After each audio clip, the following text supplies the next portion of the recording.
കോട്ടയം തെളകത്ത് പോലീസുകാരൻ മരിച്ചത് നെഞ്ചിലേറ്റ ഗുരുതര പരിക്ക് മൂലമെന്ന പ്രാഥമിക പോസ്റ്റ്മോർട്ടം റിപ്പോർട്ട്. വാരിയലുകൾ ഒടിഞ്ഞു, ശ്വാസകോശത്തിൽ ക്ഷതവും ആന്തരിക രക്തസ്രാവവും ഉണ്ടായതായി ഫോറൻസിക് റിപ്പോർട്ട്. ടോബി ജോൺസൺ ചേരുന്നുണ്ട് വിശദാംശങ്ങളുമായി. ടോബി, ഫോറൻസിക് റിപ്പോർട്ടിലുള്ളത് ഗുരുതരമായ പരിക്കുകളാണല്ലോ, അത്രയും മർദ്ദനമേറ്റിട്ടാണോ അദ്ദേഹത്തിന്റെ മരണം? വിവരങ്ങൾ എന്തൊക്കെയാണ് ടോബി? കീർത്തന, തീർച്ചയായിട്ടും പോലീസ് നമ്മൾ ഈ വിവരം അറിഞ്ഞപ്പോൾ തന്നെ അവർ പറഞ്ഞൊരു കാര്യമുണ്ട്. ഗുരുതരമായിട്ടുള്ള പരിക്ക് ഈ ഉദ്യോഗസ്ഥൻ ഏറ്റിട്ടുണ്ട് എന്നുള്ളത് തന്നെയാണ്.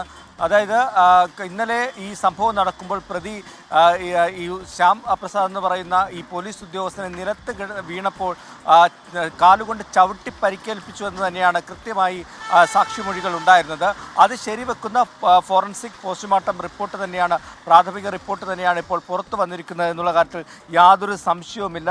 ശ്വാസകോശത്തിന് ഏറ്റ പരിക്ക് തന്നെയാണ് ഈ മരണകാരണം എന്നാണ്, നെഞ്ചിനേറ്റ ഗുരുതര പരിക്കാണ് മരണകാരണമെന്നാണ് ഈ പോസ്റ്റ്മോർട്ടം റിപ്പോർട്ടിൽ പറയുന്നത്. വാരിയെല്ലുകൾ ഒടിഞ്ഞിട്ടുണ്ട്, അതുപോലെ തന്നെ ശ്വാസകോശത്തിൽ ക്ഷതമേറ്റിട്ടുണ്ട്, ആന്തരിക രക്തസ്രാവമുണ്ട്. ഇത് തന്നെ കൂടുതലാണ് ഒരു മരണത്തിലേക്ക് പോകുന്നതിന് വേണ്ടി. തുടർന്ന് ഇത്തരത്തിലുള്ള ആന്തരിക രക്തസ്രാവവും മറ്റും ഉണ്ടായതിൻ്റെ പിന്നാലെയാണ് ഈ ഒരു അറ്റാക്ക് പോലെ വരികയും ചെയ്തതെന്നാണ് നമുക്ക് അറിയാൻ കഴിയുന്നത്. എന്തായാലും ഗുരുതരമായ മർദ്ദനം അല്ലെങ്കിൽ അത്രയും ശക്തിയായിട്ടുള്ള ചവിട്ടൊക്കെ ഈ ശരീരത്തിൽ ഏറ്റതിൻ്റെ ഭാഗമായിട്ട് തന്നെയാണ് ഈ മരണം സംഭവിച്ചതെന്ന് ആദ്യം മുതലേ പോലീസുകാർ പറഞ്ഞിരുന്നു. അത് ശരിവെക്കുന്ന ഇൻക്വസ്റ്റും അതുപോലെ തന്നെ ഫോറൻസിക് പോസ്റ്റ്മോർട്ടം റിപ്പോർട്ടുമാണ് ഇപ്പോൾ പുറത്തു വന്നിട്ടുള്ളത്. എന്തായാലും ഈ പ്രതിയെ ഇപ്പോൾ വൈദ്യപരിശോധനയ്ക്ക് ഹാജരാക്കിയിട്ടുണ്ട്. തുടർന്ന് തെളിവെടുപ്പ് നടത്തും. അതിനുശേഷം ഇന്ന് തന്നെ കോടതിയിലേക്ക് ഹാജരാക്കുമെന്നാണ് നമുക്ക് പോലീസിൽ നിന്നും ലഭിക്കുന്ന വിവരം. അതേസമയം ഈ പോലീസ് ഉദ്യോഗസ്ഥൻ്റെ സംസ്കാര ചടങ്ങുകൾ അത് മാഞ്ഞൂരിലെ വീട്ടുവളപ്പിൽ ഇപ്പോൾ പുരോഗമിച്ചു കൊണ്ടിരിക്കുകയുമാണ്.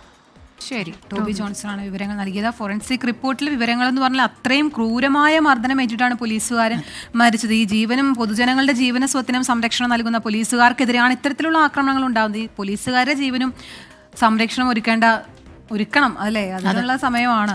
അങ്ങനെ ഒരു പോലീസുകാരനെ ഇത്രത്തോളം മർദ്ദിച്ച് കൊലപ്പെടുത്തണമെങ്കിൽ, അല്ലെങ്കിൽ ഈ മർദ്ദനം മൂലം അദ്ദേഹം മരിക്കണമെങ്കിൽ ദാരുണമായ ഒരു അന്ത്യം എന്ന് പറയേണ്ടി വരും. കാരണം നട്ടെല്ലുകൾക്കൊക്കെ വല്ലാത്ത ഒടിഞ്ഞു പോയിട്ടുണ്ട്, വല്ലാതെ മർദ്ദിച്ചിട്ടുണ്ട്. എന്തായാലും അന്വേഷണം കൃത്യമായി തന്നെ നടക്കട്ടെ.